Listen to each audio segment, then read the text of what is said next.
Pernah nggak sih lagi asik scroll-scroll, tiba-tiba nemu konten yang bikin darah langsung naik ke kepala? Konten yang rasanya tuh sengaja banget dirancang biar kita emosi. Nah, hari ini kita bakal bedah tuntas formula di baliknya.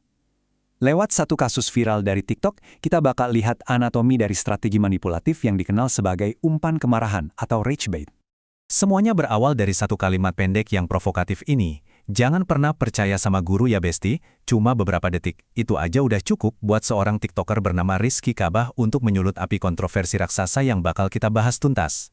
Coba deh bayangin, sebuah klip cuma 8 detik, api nyebarnya kayak api. Omongan si Rizky yang nuduh semua guru itu jahat dan korup, ya jelas langsung bikin heboh. Warganet, dan terutama para guru, wah ngamuk. Kolom komentar langsung banjir hujatan, dan dalam sekejap, videonya viral kemana-mana. Oke, sekarang pertanyaannya, kok bisa sih pernyataan sesimpel itu dampaknya jadi ngerusak banget?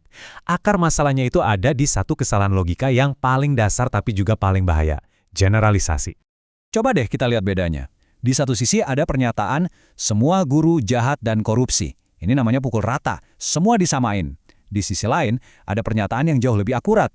Beberapa oknum guru tidak baik. Nah, yang kedua ini kan lebih adil. Dia mengakui ada individu yang bermasalah, tapi nggak necap jelek satu profesi penuh. Ini beda banget loh antara tuduhan asal-asalan sama kritik yang beralasan. Gini deh, jujur aja, saya pribadi juga pernah punya pengalaman yang jelek banget sama satu oknum guru pas sekolah dulu. Saking sebalnya, pas perpisahan saya nggak mau salaman sama dia. Tapi apa karena satu pengalaman buruk itu lantas saya bisa bilang semua guru di dunia ini jahat? Ya enggak lah, jelas nggak bisa. Nyalahin seluruh profesi gara-gara kelakuan 1-2 orang itu, ya logikanya loncat banget. Eits, tapi tunggu dulu. Cerita ini ternyata punya plot twist yang luar biasa. Pas kontroversinya lagi panas-panasnya, fakta-fakta baru mulai kebongkar. Dan fakta-fakta ini mengubah total konteks dari apa yang kita lihat. Ini ternyata bukan sekedar opini ngawur dari seorang siswa. Jadi, ini dia kuncinya. Persona anak SMA yang dia bangun itu palsu, bohongan. Rizky Kabah ini ternyata udah lulus beberapa tahun sebelumnya. Semua konten dia yang soal sekolah, mulai dari cerita guru meninggal di depannya sampai kabur dari sekolah, itu semua ngarang bebas.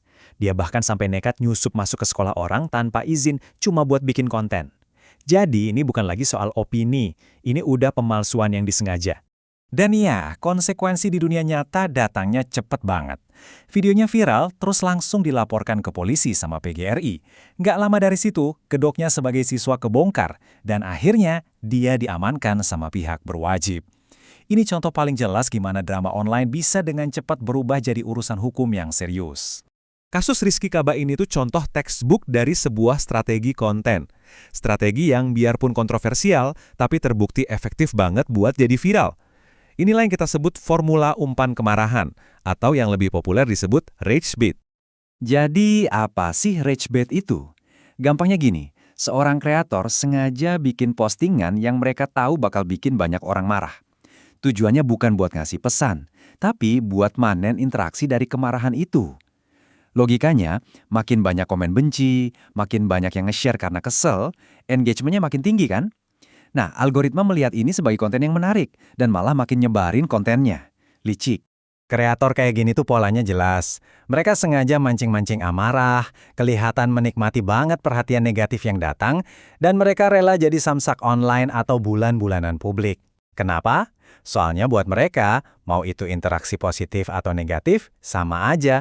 Semuanya itu bensin buat bikin mereka viral. Dan taktik ini benar-benar dipraktikin sama Rizky Kabah. Setelah videonya viral, bukannya minta maaf, dia malah bikin konten yang kayak ngeledek para haters. Pamer tumpukan uang lah, makan bakso sambil ngeluh soal gempuran haters lah. Intinya, dia kayak menikmati ketenaran buruk yang dia dapat. Dia sengaja berenang lebih dalam di lautan kontroversi. Terus berhasil nggak strategi kayak gini? Angka nggak bisa bohong. Dengan mancing kemarahan, dia sukses ngumpulin 2,5 juta pengikut. Bayangin, itu 2,5 juta orang yang sengaja neken tombol follow. Entah karena beneran benci, penasaran, atau cuma pengen nonton drama selanjutnya. Dan lihat yang ini, lebih dari 93,5 juta suka di semua kontennya. Setiap satu suka, mau itu dari pendukung atau dari pembenci yang lagi kesel, itu ngasih sinyal ke algoritma buat terus nyebarin konten dia. Angka-angka ini nunjukin betapa kuatnya kemarahan sebagai mesin buat narik perhatian di platform kayak TikTok. Ini ngebawa kita ke sebuah kalimat yang sering banget kita dengar di internet. Berhentilah membuat orang bodoh terkenal. Tapi pertanyaannya, kenapa kita seolah-olah terus-terusan ngelakuin itu? Kenapa konten semacam ini selalu dapat panggung yang begitu besar? Jadi, apa yang bisa kita ambil dari semua ini? Kasus ini bukan cuma soal satu TikToker aja, tapi ini cerminan tentang gimana kita sebagai penonton berinteraksi dengan konten online. Ada pelajaran penting di sini buat kita semua. Terus, gimana cara terbaik buat ngelawan umpan kemarahan ini? Jawabannya mungkin kedengaran aneh, tapi ini paling efektif. Jangan kasih makan trollnya. Pas kamu lihat konten yang sengaja dibikin buat mancing emosi, jangan komen, jangan follow akunnya, jangan di-share videonya, bahkan untuk ngeritik sekalipun. Soalnya, setiap interaksi itu ngasih sinyal ke algoritma kalau konten itu menarik. Hal terbaik yang bisa kamu lakuin adalah cuekin, dan kalau bisa, klik tombol tidak tertarik atau not interested. Itu satu-satunya cara kita motong siklusnya. Pada akhirnya, semua ini ninggalin kita dengan satu pertanyaan penting buat direnungkan. Setiap klik, setiap komentar, dan setiap share yang kita berikan, itu ibarat kita lagi ngasih suara. Itu cara kita ngasih panggung ke seseorang. Jadi, pertanyaannya adalah, di dunia maya yang seramai ini, panggung kita mau kita kasih ke siapa?